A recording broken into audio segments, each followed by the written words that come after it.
We covered how attackers move from initial access to full account takeover and how they exploit compromised accounts for financial gain, data theft, and further attacks. So let's think about the final piece of this credential stuffing puzzle, how attackers evade detection and maintain the long-term persistent access. It's about stealth, patience, and understanding what triggers alerts so they can avoid them. For attackers, remaining undetected is often more valuable than immediate exploitation. A compromised account that generates obvious suspicious activity gets locked down quickly. The attacker might extract some immediate value, but the opportunity ends within hours or days. A compromised account that remains undetected for weeks or months provides ongoing value. The attacker can monitor communications, wait for high-value opportunities, use the account for social engineering, and maintain it as a persistent access point into networks or social circles. Sophisticated attackers often prioritize stealth over immediate gain. They're playing a long game, and patience pays better returns than rushing. Attackers study the detection mechanisms for about unusual login patterns that many security systems are looking for. They work to find ways to avoid triggering those. Geographic consistency is important. If an account typically logs in from New York and suddenly logs in from Romania, that triggers alerts. Attackers use proxies that provide IP addresses matching the victim's typical location. They research the victim's location through social media or other sources and ensure their login traffic appears to originate from the same area. Time consistency matters too. If an account typically shows activity during business hours in a specific time zone, then logins at 3 a.m. local time raise suspicion. Attackers schedule their access during times when the victim normally uses the account. Device fingerprinting is increasingly common. Services track browser characteristics, operating system details, screen resolution, installed fonts, and other technical attributes that uniquely identify devices. Attackers attempt to spoof these fingerprints to appear as though they're using the victim's actual device, or they make small gradual changes rather than sudden complete changes. Login frequency patterns also matter. An account that normally logs in once per day, suddenly logging in every hour looks suspicious. Attackers space their access to match normal usage patterns. Beyond login patterns, attackers try to make their in-account behavior match the legitimate user's typical activity. They monitor normal usage patterns before taking action. If they compromise an email account, they spend days observing what folders or checks, what types of searches they perform, what times they're typically active, and what communication patterns they follow. They pay attention to the communication style to mimic the activity periods, and navigate the account in ways consistent with the user's habits. They avoid sudden changes in behavior. Rather than immediately downloading gigabytes of email, which would be anomalous, they download data gradually over time in amounts that match normal usage. This behavioral camouflage makes automated anomaly detection systems less effective. Attackers will also work to prevent victims from seeing the notifications that could indicate to them that they've been compromised. They'll create email filters or rules that automatically delete or archive security notifications before the victim sees them. They'll change notification settings to disable alerts they don't want the victim to receive. Attackers leverage legitimate account features in ways that avoid suspicion.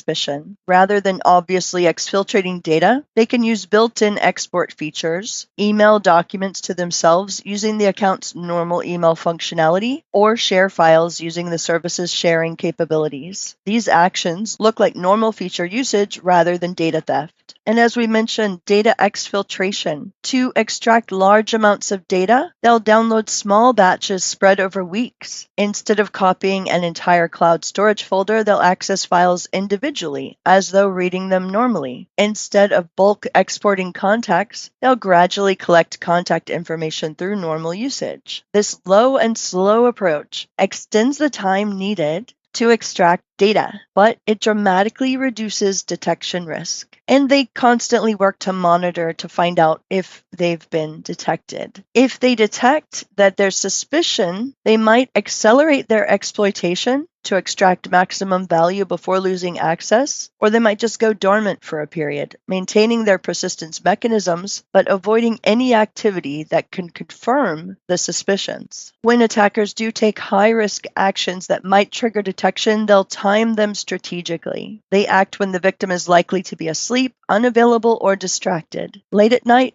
during holidays, during known travel periods. This provides maximum time before the victim notices and responds. They coordinate high-value exploitation with periods when response will be delayed. There's a relevant quote from the ancient Chinese military strategist Sun Tzu in The Art of War. He wrote, "All warfare is based on deception. Hence, when we are able to attack, we must seem unable. When using our forces, we must appear inactive. When we are near, we must make the enemy believe we are far away. When far away, we must make him believe we are near." Sun Tzu's wisdom about deception applies perfectly to credential stuffing and account takeover. The most successful attackers do not announce their presence. They appear to be the legitimate user. They seem inactive while conducting reconnaissance. They appear to be operating normally while extracting value. The art of successful compromise is not about breaking through defenses. It's avoiding detection while operating within the system. It's deception, not force. Patience, not speed. Understanding this mindset explains why many compromises remain undetected for so long. The attacker isn't trying to smash and grab, they're trying to blend in seamlessly while slowly extracting value over time. Attackers also exploit psychological factors that delay detection and response. Victims often dismiss early warning signs. They see an unfamiliar login notification but rationalize it. Maybe I logged in from my phone and forgot. Maybe the location is wrong. Maybe it's nothing. They encounter a password that doesn't work and assume they mistyped it rather than suspecting compromise. They notice small anomalies but don't want to deal with the hassle of investigating. This normalization of warning signs gives attackers additional time. By the time the victim overcomes their cognitive biases and accepts that something is wrong, the attacker has already established deep persistence and extracted significant value. Attackers also exploit the bystander effect in organizational settings. Multiple people might notice small anomalies, but each assumes someone else will handle it or that it's not their responsibility. The compromise continues while everyone assumes someone else is investigating. When attackers have compromised corporate accounts and gained network access, they use a technique called living off the land, using legitimate system tools and features rather than introducing their own malware. They use legitimate remote access tools, administrative utilities, and system features that are expected to be present and active. This makes their activity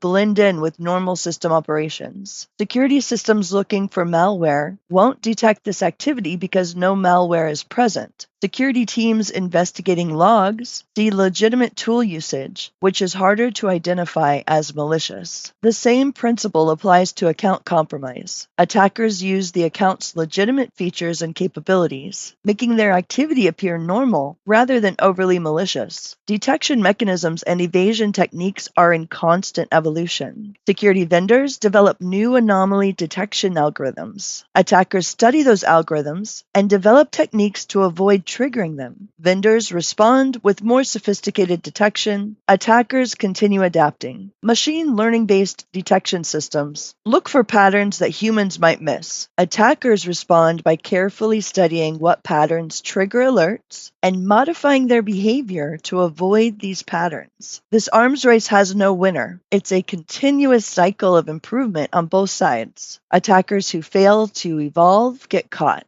Detection systems that fail to evolve become ineffective. Even sophisticated detection systems struggle against patient, careful attackers. The fundamental problem is that attackers using valid credentials and legitimate features are doing things the system is designed to allow. The distinction between legitimate user activity and attacker activity is subtle and context dependent. An attacker accessing email at 2 a.m. from a slightly different location could be the legitimate user checking email while traveling. An attacker downloading files could be the legitimate user backing up data. An attacker sending emails could be the legitimate user user working late. Without additional context, which automated systems often lack, these activities appear legitimate. By the time human investigation uncovers the compromise, significant damage has already occurred. Multi-factor authentication significantly changes the detection-evasion dynamic, though it's not a complete solution. When MFA is enabled, attackers can't simply log in with stolen credentials. They need the second factor, the code from the authenticator app, an SMS code, a hardware token, or a biometric verification.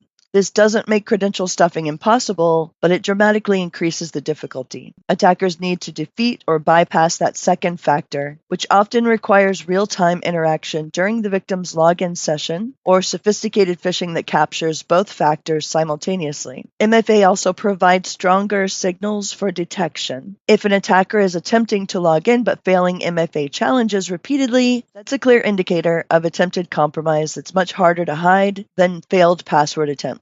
Attackers face trade-offs between establishing strong persistence and maintaining stealth. Adding many recovery methods and access mechanisms increases persistence, but also increases the chance that the victim will notice unauthorized changes during routine account reviews. Accessing the account frequently and extracting significant value increases the compromise's return, but also increases detection risk through anomaly detection systems and the probability the victim will notice something wrong. Sophisticated attackers carefully balance these trade-offs, establishing enough persistence to maintain access if their primary method is discovered, but not so much that the victim is likely to notice during normal account management. They extract value regularly, but not so aggressively that usage patterns trigger alerts. When attackers decide to abandon an account or extract final maximum value before inevitable detection, they sometimes attempt to clean up evidence. They delete logs if they have access to do so. They remove persistence mechanisms they added. They delete emails they sent or received through the account. They attempt to obscure what data they accessed or exfiltrated. This cleanup is rarely complete. Forensic analyses can often recover evidence, but it can delay investigation and make it harder